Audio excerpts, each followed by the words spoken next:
Let's look at the issue of translating from words into mathematical expressions and equations. I often call this translating from English to math, and it can really be quite tricky. We need to note the grammar carefully and some keywords that let us identify mathematical symbols. So for our first example, let's look at 5 times the sum of a number and 3. And we can sort of start marking up this statement and see what we'll come up with. Times indicates multiplication, so let's put down a dot there.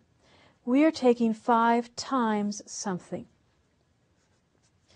And we're multiplying the 5 by whatever follows, unless we come across some other statement like is that would break it up with an equal sign. What is it we're multiplying it by? The sum of something. The sum, so we're going to be adding, of, and whatever follows the of will be a string of statements usually linked by a word like and that we're putting together in a sum. So the sum of a number and 3, we end. So the things we're adding up are a number and 3. A number is usually represented with a variable such as n or x or q. I'm going to go ahead and use x. We're adding it up with 3. So what we've built here is an expression, and we can write it now as a mathematical expression, 5 times the sum x plus 3. This is an expression. We can identify it as such because it does not have an equal sign.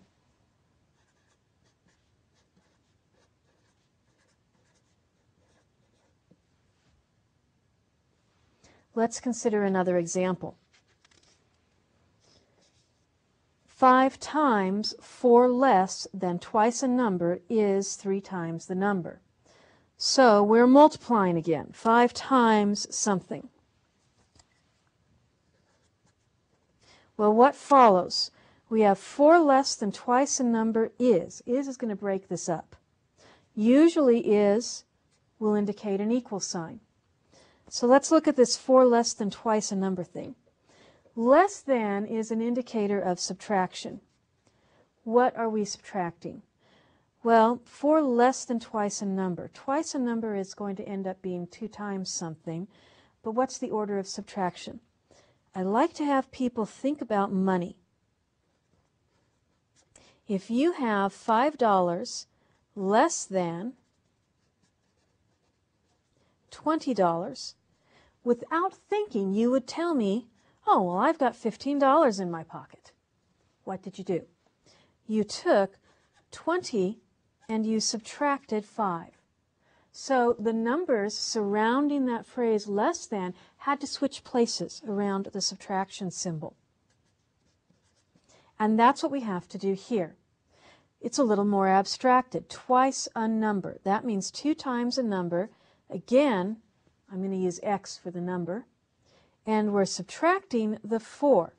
Now we can't leave a dot there because that would mean 5 times 2x, then subtract 4.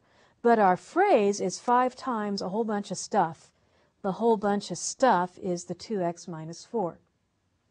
Now, the other side of the equal sign is 3 times the number. I'll squeeze this in, 3 times an x, and let's rewrite it below the whole statement. So it's a little more clear since I've got all that extra stuff written in. We have 5 times the quantity 2x minus 4. That is equal to 3 times x. So this is our translation. This is an equation. We can identify it as an equation because it has an equal sign.